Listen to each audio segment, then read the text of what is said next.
Ora, não vou pegar, chegou a hora de visitar 2025, o ano do cinema brasileiro. Depois de a gente falar aqui um pouco sobre os melhores, os piores filmes do ano de 2025, no modo geral, chegou a hora da gente falar aqui dos filmes que o cinema brasileiro nos entregou neste adorado ano de 2025, o ano em que ganhamos o Oscar por Ainda Estou Aqui, ganhamos o Globo de Ouro para Fernanda Torres como melhor atriz. Então, bora nesse segundo vídeo da saga da retrospectiva do entretenimento para falar sobre os filmes do cinema brasileiro. Eu sou Pedro Tenório e esta é a retrospectiva do entretenimento do cinema brasileiro de 2025.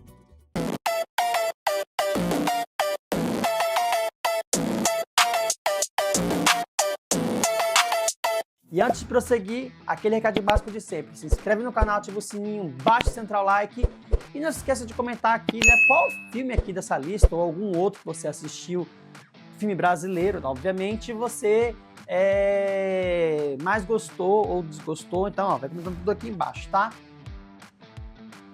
Bom, vamos começar. Para quem não tá vindo aqui para esse vídeo pela primeira vez, antes de começar, um detalhe de como é que é feita aqui essa retrospectiva do entretenimento. A gente vai passear pelos meses do ano e visitar algumas produções que a gente considera aqui que foram as melhores, as piores. Ah, agora eu entendi!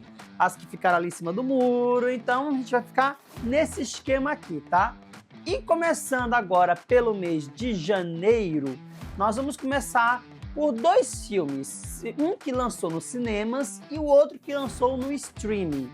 E aqui já tem um melhor e um pior, para vocês verem como é. Começando primeiro por Vítimas do Dia, um filme estrelado aí por Amaury Lorenzo e Jessica Ellen, que estavam no ar com a novela Volta por Cima, e que foi lançado pro Globoplay, e era um filme que falava sobre um casal que eles são meio que vítimas da violência urbana. Então por isso que vem o nome do título do filme, né? Vítimas do Dia. É mesmo? Porque pode ser eles, poderia ser qualquer outra pessoa. E basicamente o filme vai mostrar eles sobrevivendo a essa violência urbana que assola a cidade do Rio de Janeiro. E assim, gente, o filme, primeiro que ele tem uma história muito simples, né? E segundo, que o elenco também, além disso, o elenco é enxuto, e além de ele conseguir trabalhar a problemática principal, ele conseguiu trabalhar com outros núcleos ali, desenvolver outros núcleos, revelando segredos, mistérios. Então, assim, o Vítimas do Dia, ele é um filme muito bom, tem uma ação muito boa, e vira e mexe aquela cena da pitaia na internet, que o personagem do Amaury Lorenzo ele toma um tiro de bala perdida. Sempre vira e mexe, ela aparece aqui porque foi uma cena que viralizou muito. E esse filme também ele tem uma energia bem tensa, bem pesada, completamente diferente do que a Madá e o Chico de Volta por Cima estavam entregando no horário das 7, né? Então esse filme aqui eu achei ele uma das boas surpresas aí da Globo de 2025. Ao contrário do filme do Marcos Mion sobre autismo, que é o MMA, Meu Melhor Amigo, que estreou aí no final do mês de janeiro, mais ou menos. E, gente, basicamente esse filme contava a história de um lutador de MMA que estava prestes a fazer a grande luta da sua vida. Ele descobre que tem um filho com autismo e tem que lidar com as duas coisas. Basicamente é isso. E assim, gente, o filme ele pegou muito mal, porque foi basicamente o Marcos Mion panfletando sobre autismo e trazendo até algumas mentiras aí, né? Então, assim, ficou meio triste, ficou meio ruim até. Acho que, pra mim, foi um dos piores filmes do ano, esse aqui, o MMA, Meu Melhor Amigo.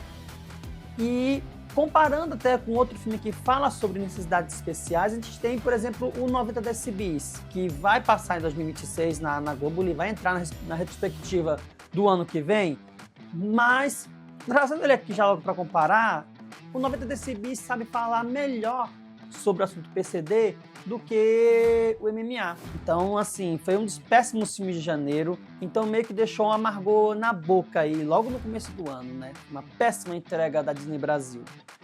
Bom, depois que passou o mês do carnaval, passou fevereiro, chegou março, celebramos o Oscar aí, né?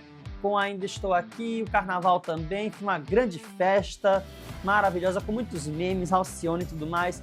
Chegamos em março com um filme especial da mãe da Fernandinha, né? A Fernandona Torres. Não, Fernandona Torres? Fernandinha Torres e Fernandona Montenegro aí, né? Ela veio com a cinebiografia Vitória, que contava a história da mulher que denunciou o tráfico de drogas que estava acontecendo na frente da casa dela e tudo com uma câmera. Foi um caso que causou grande repercussão nos anos 2010. Eu me lembro muito bem desse caso, 2000, 2010 ali. Foi um caso que gerou bastante repercussão, eu me lembro disso muito bem e virou até um livro. O jornalista do jornal o Globo que cobriu esse caso escreveu um livro contando tudo o que aconteceu, todos os bastidores. E eu posso dizer para vocês que eu devorei esse livro, né? Ele é muito bom, o filme também é maravilhoso, só que o que a gente viu foi o filme do Andrucho Waddington, porque o filme, originalmente, ele seria feito pelo Bruno Silveira, né, que faleceu, infelizmente, não pôde concluir o projeto. E aí eles queriam terminar a obra, inclusive a versão do Bruno mostraria toda a história da Vitória quando ela era criança, que é uma coisa que está no início do livro. E aí quando veio o Andrucho aqui, ele aproveitou pouquíssima coisa da versão do Bruno e o resto ele teve que refazer tudo. Mas no final das contas é um filme bacana, tem umas fotografias muito boas, né? Ele consegue trazer toda aquela atmosfera dos anos 2000 ali, que a gente... TV de tubo, câmera filmadora desse tamanho. Então, assim, eu gostei bastante. Rendeu alguns prêmios, algumas indicações aí pro filme. Então, assim, Vitória foi um dos bons acertos. Assim, eu diria que foi mais um filme que tá em cima do muro e o acerto. Tá ali, quase entrando no acerto. Mas foi uma bela surpresa aí, depois da vitória do Brasil no Oscar, né? E chegando agora no mês de maio, cobra, homem, pega, homem com H, é homem com H, homem com H, é homem com H, e como é? Gente, esse aqui eu posso dizer que foi a grande surpresa de 2025. A cinebiografia do Ney Matogrosso, certa, transparente, sem nada a esconder, sem ser chapa branca, como qualquer outra cinebiografia que a gente vê por aí nos Estados Unidos, entendeu? Mostrando os podres, as bonitezas, mostrando tudo que tem direito sobre a vida desse grande ícone que é o Ney Matogrosso, e com Jesuíta Barbosa fazendo o personagem muitíssimo que bem, né? Não é à toa que o filme está nos indicados aí do Central Awards, que é a premiação da Central do Entretenimento, que inclusive já está rolando a votação. Então você acessa lá o site da Central do Entretenimento, vou deixar o link aqui embaixo na descrição dessa votação, para você já aí, né, entrar lá e votar. Além do cinema brasileiro, tem também cinema normal, tem música, tem novelas, então tem várias categorias lá que você pode votar. É de graça a votação e o resultado só sai lá em 2026, de janeiro. Então vocês já fiquem ligados aqui nas redes da Central do Entretenimento para saber quem foi que ganhou, para saber quem foi quem vai levar o primeiro Central Awards 2025. Será que vai ser um H? Eu espero que sim, né? Porque eu gostei bastante do filme e quero saber o que vocês acharam aí dessa história. Bom, depois de maio, chegamos em junho, mês de festa junina, do CinePE, mas também de um grande lançamento que é A Sogra Perfeita 2. Continuação de um filme que foi feito durante a pandemia aí para o Globoplay. E aqui nesse segundo, e é uma coisa que eu gostei muito, porque ele é uma continuação, mas ele é uma continuação que pode servir até como um filme de início também. Porque tem muita gente que não assiste o primeiro filme de uma franquia e começa a assistir uma franquia a partir do segundo filme. Aí depois que vai ver o primeiro, depois vai ver o terceiro e assim segue adiante. Eu já fiz isso com a franquia do Homem-Aranha do Tobey Maguire, eu posso dizer exatamente o que eu tô falando. Ah, bom. E aqui, com A Sogra Perfeita 2, é exatamente esse caso. Você pode assistir esse filme tranquilamente, sem nem precisar ter visto o primeiro. E assim, mesmo assim você consegue compreender melhor como é que tá a protagonista, como é que tá a situação dela, o que se passou na vida dela, o que vai passar ainda, que é a Cacau Portazzi, que também tá maravilhosa. A que faz a Zenaide lá no Eita Mundo Melhor, que agora me esqueci do nome, só sei que é de Castro. Não esqueci o nome da pessoa, gente. Às vezes dá um branco aqui na mente, não é porque a gente tá nessa correria toda e aí dá esses brancos. Mas enfim, ela também tá sensacional. Fafi Siqueira também tá, ó, linda como portuguesa. E assim, um filme que falou sobre o comportamento da mulher, né? Sobre ela ter essas suas escolhas, suas liberdades. E a humanidade ficar... Humanidade é ótimo, né? A sociedade ficar criticando isso, né? Então, o filme é um belo tapa aí na cara da sociedade machista. E, ó, perfeito também. Não vou dizer, é uma grande obra. É uma obra até que foi bem ok. Bom, gente, chegamos agora aqui no mês de julho. Férias da criançada, todo mundo brincando, se divertindo, assistindo filme de super-herói. Mas no final de julho, o cinema brasileiro resolveu trazer uma comédia cearense aí para dar um brilhinho, para fazer o pessoal dar um pouco mais de risada. Porque o cearense, ele tem um temperinho cômico ali que você se diverte com ele. E Alder Gomes, junto com Edmilson Filho, resolveram parodiar aí o mundo da espionagem com SIC, Central de Inteligência Cearense, um filme que arranca a graça, né? Satiriza o universo de super-heróis, o universo de espiões, agentes secretos aí. Mas que assim, gente, no final das contas, não é aquela coisa toda, é normal, sabe? É um filme até, é um filme engraçado, é engraçado, mas não é de você dar muito lá, sabe? Teve uns efeitos bons, né? Foi um filme que me fez rir, né? Mas não foi aquela coisa-prima da comédia brasileira, melhor de todos os tempos. Foi um filme que ficou ali, ó, em cima do muro. Chegamos agora no mês de agosto, o mês da volta às aulas da criançada e um mês onde a gente começou a ter aí uma certa mistura aqui de filmes, né?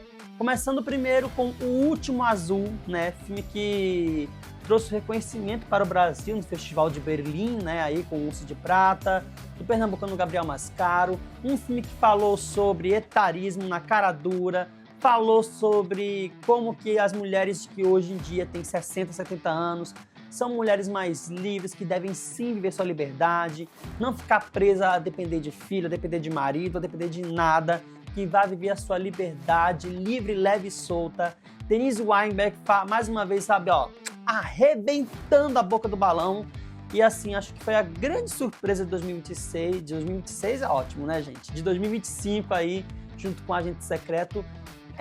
São esses dois filmes que meio que mostraram pro mundo, ó, como o Brasil sabe fazer filme bom. Como o cinema brasileiro tem coisa boa pra oferecer, sabe? Também o elenco todo também do filme foi sensacional. O Gabriel Mascaro, embora ele tenha algumas coisinhas ali que me incomodaram um pouquinho, mas o filme no geral ele é muito bom. Ao contrário de O Rei da Feira, né, que foi um filme que no final das contas só me fez arrancar sorriso de canto de boca, porque no final das contas foi mais um filme do Leandro Hassum que a gente teve aqui pra gente degustar. Ele também, o Hassum também não parou de fazer filme, né? Porque ele também fez Uma Advogada Brilhante, que pra mim acho que foi o pior dele, assim, né? Que ele fazia também lá, se vestia de mulher pra se disfarçar de advogada, né? Que é aquele meme do desculpe meio certo susto, né? Que saiu ali, que viralizou, mas não foi tanto assim. E aí ele veio com esse O Rei da Feira, que é meio que como se fosse a viagem, né? Sei lá, o sexto sentido, né? meio que de investigação. E assim, pode ter uma continuação? Até pode, mas duvido que vai sair do papel. E por fim, tivemos Fabiola Nascimento representando todas as mulheres que já estão cansadas, não estão mais aguentando todo o estresse que a vida joga em cima, com o marido encostado, com o filho que não ajuda, com o chefe insuportável, com a melhor amiga que não para quieta um minuto. Fabiola Nascimento trouxe isso em Uma Mulher Sem Filtro, que não é uma história original, é uma versão brasileira de um filme mexicano que fez muito sucesso também, já tem outras versões aí. E aqui essa história foi muito boa porque a Fabiola conseguiu reproduzir esse comportamento da mulher, que hoje tem que pensar mais nela, não pode somente pensar nos outros, tem que pensar também um pouco para ela em si também, sabe? De ir ao shopping comprar uma roupa, um sapato, sabe? Ir ao salão se produzir, sair pra festa, pra balada, pros restaurantes com as amigas, sabe?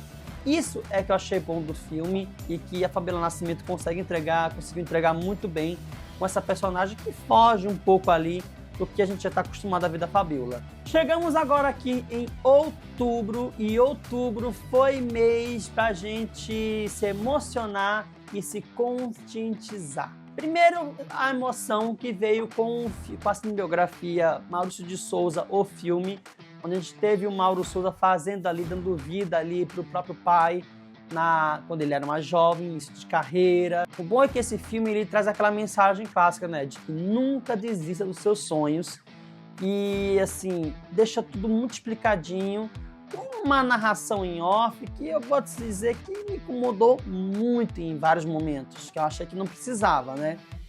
E depois da emoção veio também a conscientização, porque nesse mesmo mês a gente teve também o Salve Rosa, um filme que apareceu com quem não quisesse nada ali no Festival do Rio, né? Ganhou o prêmio de melhor atriz para Clara Castanho e que fala muito sobre a adultização das crianças nas redes sociais, né? Que é um tema que está super atual hoje em dia, né? E que mostra, será que a gente precisa realmente utilizar as crianças para poder ganhar dinheiro, né? Então, foi um filme para conscientizar. E a Carine Telles, destruidora no papel, assim como a Clara Castanho, com a idade que ela já tem, de uma idade de uma adulta, tendo que fazer uma jovem de 13 anos, realmente foi, ó, creme de la creme. E já que falamos do creme de la creme, novembro foi o mês para você botar uma boina, um gorrinho e vestir a bandeira verde e amarela, porque a gente teve 3 filmes nesse mês de novembro. Começando com o nosso representante brasileiro no Oscar, O Agente Secreto, um filme que tá todo mundo comentando, quebrando recordes de bilheteria, de prêmios, com grandes chances de a gente conseguir fazer de novo a história que a gente fez com as indicações do Oscar lá no início do ano, né, que foi com Ainda Estou Aqui, e o Wagner Moura arrasando sempre, Tânia Maria, essa grande revelação do cinema brasileiro, aos 76 anos de idade. Então, assim, ó, só glórias para esse filme, parabenizando demais. Outro também que é muito poético, muito reflexivo e que fala muito sobre essa questão da adoção, que é O Filho de Mil Homens, um filme da Netflix, com o Rodrigo Santoro e o Daniel Rezende na direção, que adapta aí o livro do Walter Hugo Mãe, que inclusive falou que a versão do filme acaba sendo até melhor que o livro dele, embora ele nutre um carinho bem grande pelo livro, pela obra que escreveu. E assim, gente, a gente tem Johnny Massaro, Kelsey Card, tem um elenco incrível e umas atuações muito poéticas, muito fortes, e cenas assim, ó, icônicas. E olha que ele veio junto com o Frankenstein do Del Toro, que eu não coloquei na retrospectiva de filmes, mas que também eu considero um grande acerto de 2025 para o streaming, tá? E, por fim, tivemos o Ciclone, um filme que fala aí sobre a história da primeira dramaturga brasileira de teatro, né? Que teve que utilizar um pseudônimo para conseguir escrever as suas obras e conseguir uma bolsa de estudos em Paris para poder seguir a sua carreira de escritora de teatro. E o único problema que eu vi aqui no filme é que ele era muito longo demais, sabe? Então isso meio que me cansou um pouco. Mas também tem atuações maravilhosas, Karine Telles arrasando, Dudu Moscovis também fazendo um professor de teatro, homenageando o teatro brasileiro, né? Para mim isso foi, o sensacional para fechar novembro com chave de ouro. E por fim a gente fecha o ano aqui com um filme bom e um filme para quem é fã. Começando com um filme bom, que é o Traição entre Amigas, que é o novo filme da Larissa Manoela, baseada numa obra da Thalita Rebouças. Só que esse aqui, gente, ele é um filme mais maduro. Ele é um filme que fala de questões do universo feminino de uma maneira mais direcionada não só para os adultos, mas também para os jovens, né, que é um público-alvo. E quem é fã da Larissa Manoela e acompanha o trabalho dela desde criança, com certeza se surpreendeu ao ver a Larissa de um outro jeito, sabe? Mais madura, mais malvada até também, sabe? Então, assim, foi um filme diferente, com cenas gravadas em New York, né? O chic de la chic, né? Com brasileiros falando em inglês, a Larissa Manoela arrasando no inglês de milhões, que ela mostrou isso claramente na pré-estreia de Wicked. E o filme para fã, como eu disse aqui que a gente teve, foi DPA 4, O Fantástico Reino de Ondion, onde, assim, foi um filme que é feito para os fãs de Detetive do Prédio Azul, que já está acompanhando essa série já há muito tempo e que para o grande público não é a melhor opção, mas para quem é fã de DPA, com certeza. E esses foram os filmes, né, que o cinema brasileiro trouxe pra gente em 2025. 2026, espero que a gente tenha muita coisa boa para trazer aqui para vocês, né? Vai ter Os Corretores, vai ter Nosso Fichinha 2. Aí esse é um assunto, para 2026, tá? Comenta aqui embaixo com a hashtag Retrospectiva 2025 o que foi que vocês acharam aqui dessa lista, se vocês concordam ou não com ela. Qual foi o filme brasileiro que mais te marcou? Qual que você mais odiou? Qual que você ficou aí em cima do muro? Comenta tudo aqui embaixo, marca o Central Like, compartilha esse vídeo e se inscreve no canal também para não perder nada, nenhum vídeo aqui da saga da Retrospectiva do Entretenimento e também todos os vídeos e coberturas da Central do Entretenimento, tá bom? É isso aí, gente. Um beijo e agora, bora!